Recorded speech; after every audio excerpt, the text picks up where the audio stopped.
welcome to Tales from the Skits, where I tell you a story about my life with schizoaffective disorder and sometimes make you laugh in the process. But don't romanticize it, it still sucks a lot. So we all know that sleep deprivation can make you feel a little wonky, but did you know that it can also cause psychosis? Hallucinations and delusions are totally possible for anyone if they haven't gotten enough sleep. It depends on the person, but this is usually a side effect of extreme sleep deprivation, not just one all-nighter. And I need to say that not everyone will get it. But for someone with a psychotic disorder, this is even more likely to happen. It's almost too easy, really.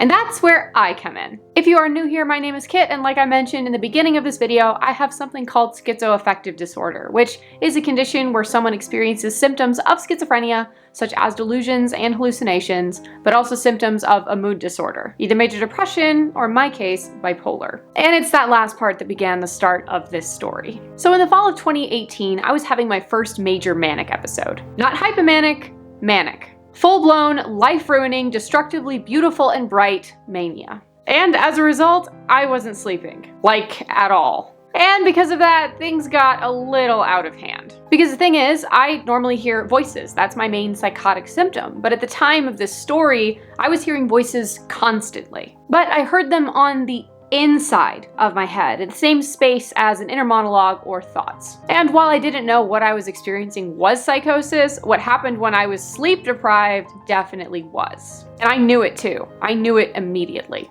So I've been up for 24 hours before and been fine. Usually the result of traveling and time zone shifts. But in this story, I'd been playing Final Fantasy all through the night, and eventually I saw the sun come up. I still wasn't tired because of the mania, so I said screw it, let's go another day. And then it happened again. I stayed up late playing video games, eventually the morning came, and I still hadn't slept. Which was stupid of me, because I didn't even try to sleep. But I was so off the rails at this point in the episode that it didn't really matter. And I honestly can't tell you if another day passed because it was all kind of a blur. But I know the sunrise was something I saw a few times in a row. Bleeding through my window, a dark congratulations for not sleeping another night. However, at some point in the middle of the day, I distinctly remember having the urge to go out to the backyard of my apartment in Brooklyn, or really the patio we called the backyard, and grabbing a dried up rose, taping it into a book with packing tape, and then writing nonsense in it.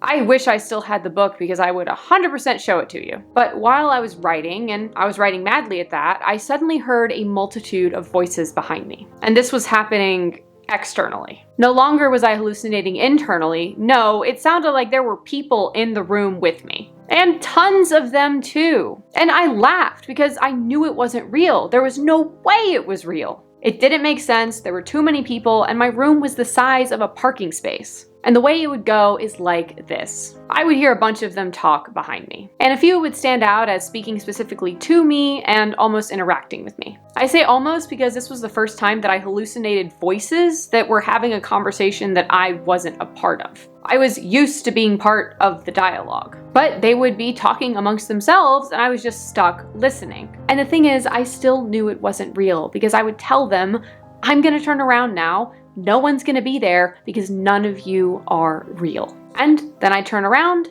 and I'd get silence. Like the voices would just stop entirely and I'd be alone in a quiet room. The difference was jarring. And then I would turn around, get back to my book, and the voices would return and the chatter would continue. I'd laugh and keep writing while the voices talked and talked and talked. I mean, I must have heard like 20 people behind me. It sounded like a busy cafeteria at lunchtime. And I did my little turnaround ritual again and again and again. I would talk to the voices and I would once again tell them that they weren't real. I'd turn around to make them leave, laugh a bit when they disappeared as I predicted, then turn back to my book and welcome their return. And honestly, this wasn't distressing. I dare say it was actually kind of fun because at this time of my life, I was that kind of person. They weren't screaming or insulting me, they were just keeping me company. And I was very alone at this point in my life. So I didn't get up and walk around my room to try to get rid of them for good. I didn't even leave my desk, I did none of that. I just settled to writing in my book and listening to them talk. And I can't remember a single thing they said,